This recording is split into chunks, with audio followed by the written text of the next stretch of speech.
দেখা যায় তদন্ত করে এক ব্যক্তি 3বার পাচ্ছে, এই যে পাট্টাগুলো জাল করে, বিরাট করাপশন। আজকে কৈলাসরে আমি বিধানসভায় তুলেছিলাম, বাংলাদেশে 12 ফিট উচ্চ করে বন্যা নিয়ন্ত্রণ বাঁধ হচ্ছে, তারপরে ভারত সরকার নড়েচড়ে বসে এখন 56 কিলোমিটার বাঁধ মেরামত চলছে। ঠিক আছে, ভালো কাজ চলছে। এর মধ্যে একটা বাঁধের কথা বলি, চণ্ডীপুর বিধানসভা কেন্দ্রে পুরান একটা বাঁধ মেরামতের জন্য 8 কোটি টাকা টেন্ডার হয়েছে। এর মধ্যে মন্ত্রী বাহাদুর কাছে কন্ট্রাক্টর, বড় বড় কন্ট্রাক্টর যায়, স্যার 1 কোটি টাকা ঘুষ দিব, আমার কাজ দেন। না, হবে না। একজন কন্ট্রাক্টর 1,20,00,000 টাকা দিয়েছে, এবারে 8 কোটি টাকা কাজ পেয়েছে। কাজটা ভালো হবে? এত করাপশন। একটা এক্সাম্পল দিলাম, করাপশনের বিরুদ্ধে আমাদের ময়দানে নামতে হবে। ইউথ কংগ্রেসকে, যে দিনটা ইস্যু আছে এটা তো ভালো কথা, কিন্তু করাপশনের বিরুদ্ধে তথ্য সংগ্রহ করে বিভিন্ন স্তরে মুভমেন্ট জারি রাখতে হবে। আমি দীর্ঘ বলবো না। এই ইউথ কংগ্রেসের উদ্যোগ খুব ভালো, কারণ আমিও ইউথ কংগ্রেস থেকেই কংগ্রেস পার্টিতে যোগ দিয়েছি। প্রথমে ইউথ কংগ্রেস করেছি। আমাদের সময় ইউথ কংগ্রেস বড় কঠিন, 0 থেকে 1, 2, 3 করে আমরা করেছি কমিউনিস্ট আমলে।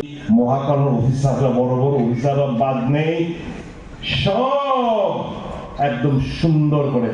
আজকে যখন মিটিং করছি, একটা জেনে যান, আজকে একটা ইন্টারভিউ হচ্ছে, জানেন? আজকে একটা কিসের ইন্টারভিউ হচ্ছে? চিফ সেক্রেটারি একটা ইন্টারভিউ নিচ্ছেন, চিফ ইঞ্জিনিয়ার নিয়োগ করবে PMGSY এবং chief engineer building. Chief engineer PMGSY আর chief engineer building, ex cadre. যেহেতু প্রমোশন দেয়নি, করতে পারতো, তারা অ্যাক্টিং চিফ ইঞ্জিনিয়ার করতে পারতো, করেনি। যা এক্স ক্যাডার যদি আমরা ত্রিপুরা থেকে হতো, আমাদের কোনো আপত্তি ছিল না। সমস্ত ইউনিয়ন টেরিটরি, সমস্ত স্টেটের বহিরাজ্যের কাছে অ্যাপ্লাই করতে বলেছে, 15-16 জন অ্যাপ্লাই করেছে। ত্রিপুরার এক্স ক্যাডারের 5-6 জন অ্যাপ্লাই করেছে। আমি দায়িত্ব নিয়ে বলতে, ত্রিপুরার কাউকে করা নিযুক্ত করবে না, কারণ যে মাত্রা মালটা চাইব ত্রিপুরার তো খবর বিরোধিতা কিংবা বিরোধিতা। আপনি তো পরিষদের মন্ত্রী, জানেনি আমার কাছে অমুক বাবদ এত টাকা চাইছে, খবর আয় করবো। অনেক বাইরে রাম সিং যাদব, অমুক पालेकर, एरा आइलो, पट्टो ये गए लो, तुमको इतना सा परसेंटेज देना पड़ेगा। क्या कहाँ से लोगे? नाश्ता मास्ता खाए लाओ, तो गट्टो করে লাও, ন্যাশনাল হাইওয়ে লাও, গর্তের জায়গা, ভাইগার জায়গা, মানুষ বড় মাল চাই।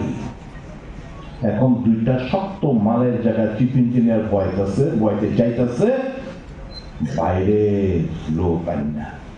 যদিও ত্রিপুরা 5 জন অ্যাপ্লাই করছে, 5 থেকে 6 জন অ্যাপ্লাই করছে, টোটাল 15-16-17 জন অ্যাপ্লাই করছে, কিন্তু একজন ত্রিপুরার কেউই পাইত না। আমাদের দাবি থাকবে আজকে মিডিয়ার মাধ্যমে, রাজ্যে মুখ্যমন্ত্রীর কাছে,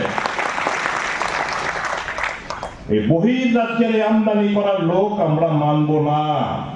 আমাদের রাজ্যের সন্তানদের এক্স ক্যাডার এখানে পাওয়া যায়, তাদেরকে নিয়োগ করুন চিফ ইঞ্জিনিয়ার, ওই ইসেতে কি বলে PMGSY চিফ ইঞ্জিনিয়ার এবং বিল্ডিং এর চিফ ইঞ্জিনিয়ারের রূপে।